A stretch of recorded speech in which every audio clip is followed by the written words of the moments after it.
Welcome, today in front of me HUAWEI P9 Lite, and I'll show you how to change the volume button on this device camera. So now we should go into the camera application, and then here slide simply with your finger to the left side. Now just scroll a little bit down, and now we can see here the volume button function.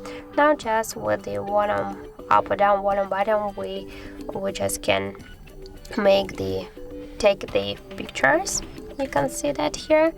Oh, sorry, I just blocked the device. And now I'll just click here. I'll just press my up or down volume button, and as can you see, I can take a picture with the volume buttons.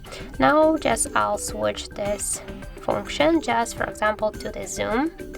And now when I'll press my up and down volume button, you can see that I can zoom my photo here.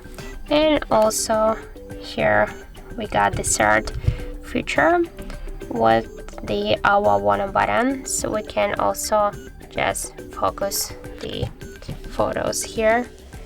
So as can you see, that really works here.